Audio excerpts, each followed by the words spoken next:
धन्यवाद साथियों। सबसे पहले मैं आज हमारे गोंडवाना के मनसा और गोंडवाना माटी पुत्र छत्तीसगढ़ के शहीद वीर नारायण सिंह के बलिदान दिवस पर सबसे पहले मैं जनकपुर की इस पावन धरा को नमन करते हुए वीर नारायण जी को भी सादर नमन और सेवा जोहार करता हूँ।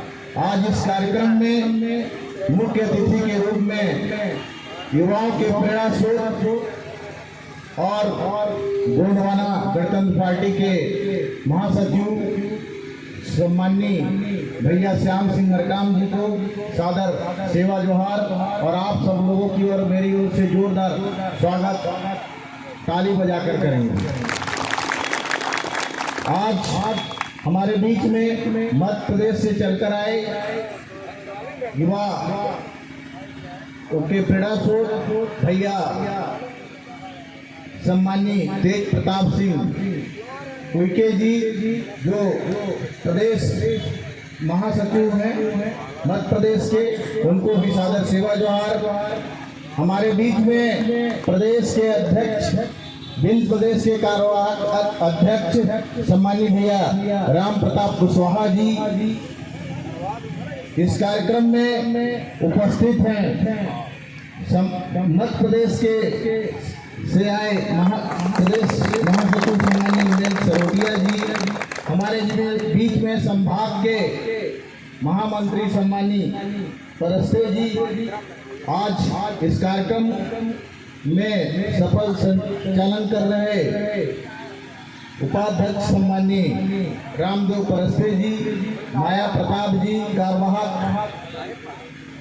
जिला के अध्यक्ष सम्माननीय यशवंत मराबी जी, द्वारिका मरकाम जी और यहाँ पर उपस्थित समस्त प्रदेश के, जिले के, ब्लॉक के, जनपद क्षेत्र के और पोलिंग बूथ के हमारे कार्यकर्ता पदाधिकारीगण और इस देश के मालिक और मालकिन सबको मैं सेवा जोहार करता हूँ। जय सेवा, जय फड़ापेन, बना के रहेंगे, बना के रहेंगे।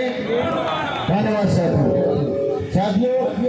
आज हम जिस छत्तीसगढ़ के माटी पुत्र का बलिदान दिवस मनाने के लिए यहाँ पर आए हैं, उनके बारे में आप सभी लोगों के द्वारा 10 दिसंबर से चालू है, सब लोग को ये जानकारी है कि हमारे छत्तीसगढ़ के जो माटी पुत्र जिन्होंने स्वतंत्रता संग्राम जो 1857 का जो क्रांति था उसमें उन्होंने अपना योगदान दिया छत्तीसगढ़ की ओर से। तो ऐसे महान पुरखा जो यहाँ के मूल निवासी आदिवासी समाज से थे, तो ये बात हमको जानना जरूरी है कि जिस तरह से वीर नारायण सिंह जी ने उस समय अपनी प्रजा के लिए वहाँ पे जो लोग थे उनके लिए जो अकाल था उस समय कुछ पूंजीपति लोग उसको इकट्ठा करके अनाज को रखे हुए थे, उनसे निकाल कर जनता को देने का काम किया। कोई अपने लिए नहीं, जनता के भूख को मिटाने के लिए जो काम किया, अंग्रेजों की जो हुकूमत थी उसके खिलाफ में जाकर ये काम करने का काम किया। उसके विरुद्ध में, उसके एवज में उनको जेल भेज दिया गया। जेल से उन्होंने इस आंदोलन को और आगे बढ़ाने का काम किया बाहर आकर। इसके बाद इसी आरोप में अंग्रेज हुकूमत ने उस समय छत्तीसगढ़ का आज जय स्तंभ चौक है, वहां पर खुलेआम आप लोगों ने पढ़ा होगा कि किसी को भी फांसी मिलता है तो ऐसे जगह पे कहीं दिखाया नहीं जाता, बंद कमरे में मिलता है। चाहे जितने भी शहीद होंगे जिनको फांसी दिया गया होगा और आज भी दिया जा रहा है, लेकिन साथियों हम लोग उस हमारे जो पुरखों का वो जो कुर्बानी है जिसमें खुलेआम जय चम चौक जो रायपुर का है वहां पर फांसी में लटकाकर लोगों के बीच में लटकाया गया, तब भी शहीद वीर नारायण सिंह जी ने माफी न कोई विचलित हुए।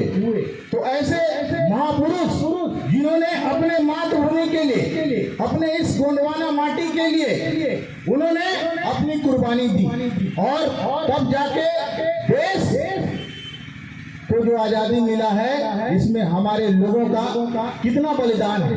तो इस महापुरुष को हमको प्रेरणा लेना पड़े, क्योंकि इसी तरह से हम कई कुर्बानियां, कई महापुरुषों ने आजादी के लड़ाई में अपना योगदान दिया, लेकिन जिन्होंने कोई योगदान नहीं दिया उसका आज भी चौक चौराहे पर प्रतिमा लगाया जाता है। तो ये बात हमको जानना होगा, हमारे युवाओं को ये बात समझना पड़ेगा साथियों कि हम ऐसे लोगों के संतान हैं जिन्होंने इस देश के आजादी में अपना योगदान दिया है, लेकिन इस आजादी का जो हमारे पुरखों का खून है, बलिदान है, उसका जिस तरह से ये 70 साल के आजादी में आज हमारा जो समाज है, यहाँ छत्तीसगढ़ के जो लोग हैं उनका स्थिति क्या है, भ्रष्टाचार, अशिक्षा, अव्यवस्था, ये ही आज 70 साल की आजादी में, 72 साल की आजादी में हमको मिला है। आज पूरा छत्तीसगढ़ अशिक्षा के चपेट में, आदिवासी समाज जिसको आज मूलभूत सुविधा उपलब्ध होना चाहिए वो अभी तक नहीं पहुंच पा रहा है। यहाँ भी पिछले चुनाव में आप लोगों ने बहुत बढ़ चढ़कर हिस्सा लिया। माननीय दादा जो मरकाम जी हैं, गोंडवाना रत्न, उनको भी मैं नमन और जोहार करता हूँ। उन्होंने जिस तरह से इस आंदोलन को आगे लेकर गए, और ये बात हमारे युवाओं को, छत्तीसगढ़ के लोगों को नहीं, पूरे देश के लोगों को जो बताने का काम किया है कि जिस तरह से हमारे लोगों ने जो आजादी के लिए अपने कुर्बानियां तो दिया, लेकिन इसी दिन के लिए नहीं। आप लोगों को भी बधाई कि आप लोगों ने बढ़कर यहाँ पर भैया श्याम सिंह मरकाम जी जो प्रत्याशी थे, गोंडवाना गणतंत्र पार्टी के आंदोलन को आप लोगों ने काफी बढ़ाया है और 35,000 तक लेके गया। इसके लिए मैं आपको पार्टी की ओर से प्रदेश अध्यक्ष होने के नाते आप सब लोगों को आभार व्यक्त करते हुए आप लोगों का भी हार्दिक स्वागत और जोरदार तालियों से स्वागत करता हूँ।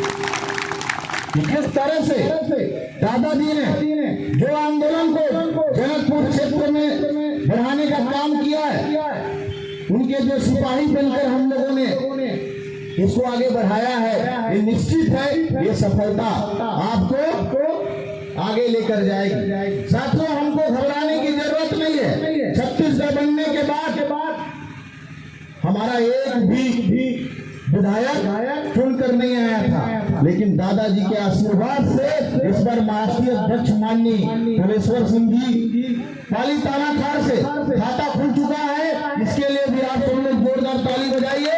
और आने वाले समय में 2028 में हमारी आज से हमको संकल्प लेना होगा कि हमको अभी आने वाला जो समय क्या है, लोकसभा का, इसमें भी हम भारतीय जनता पार्टी और कांग्रेस को जवाब देने के लिए तैयार होना पड़ेगा और कोरबा लोकसभा को भी जीतने का काम करना पड़ेगा सर। इसके लिए भी आपको अभी से तैयारी कर लीजिए।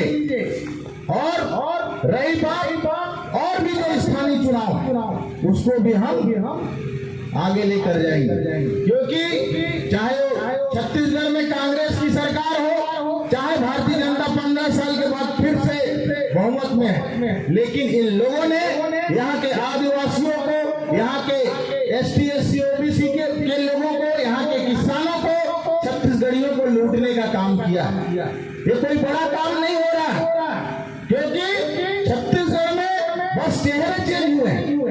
कभी भारतीय जनता पार्टी की सरकार तो कभी कांग्रेस की सरकार, इससे काम नहीं चलेगा। इसीलिए दादा गोंडवाना गणतंत्र पार्टी बनाए हैं कि चेहरे चेंज नहीं करना, सत्ता परिवर्तन से कुछ नहीं होगा। हमको सत्ता परिवर्तन के साथ व्यवस्था में अगर परिवर्तन करना है तो गोंडवाना गणतंत्र पार्टी के आपको आगे लाना पड़ेगा सर। इसके लिए हमको तैयारी की जरूरत है। यहाँ पर सभी वर्गों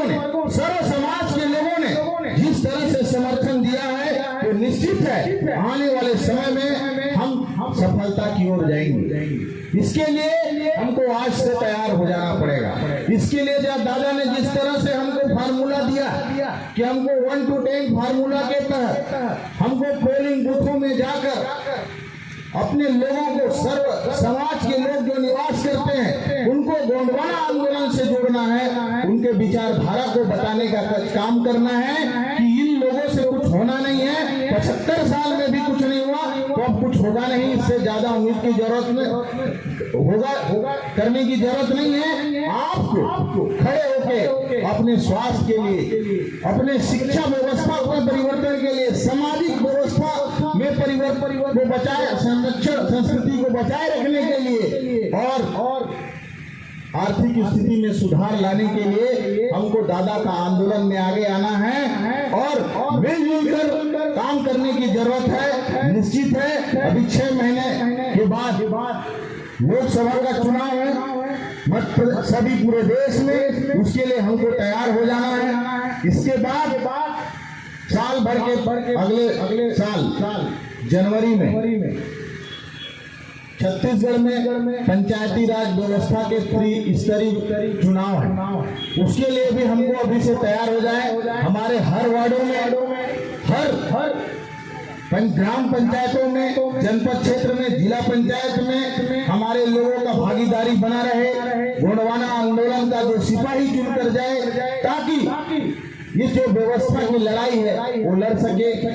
इसके पहले जो 6 महीना में हमारा लोकसभा है, इसके लिए भी हमको तैयारी करना है ताकि हमारा व्यक्ति जाके देश के जो संसद में अपनी आवाज, आप सब लोगों की आवाज को रख सके, उस सत्ता में आपका भागीदारी हो। इसके लिए आपको तैयार रहने की जरूरत है साथियों। तो मैं और ज्यादा ना कहते हुए ये बात आपको शहीद वीर नारायण जी के इस बलिदान दिवस में हमको ये संकल्प लेकर जाना है कि हम अपने लोगों को, छत्तीसगढ़िया लोगों को अगर उनका शिक्षा में सुधार लाना है, उनके स्वास्थ्य में व्यवस्था में परिवर्तन लाना है, इनका जो प्रशासनिक व्यवस्था जिस तरह से बिना पैसे का कोई काम नहीं हो पाता, इस पे भी सुधार लाना है। इसके लिए आप लोग अभी से तैयार हो जाइए और हम लोग अगर ये समस्याओं को लेकर 5 साल तक पूरा हम लोग इनके जो भी वादा इन लोगों ने किया,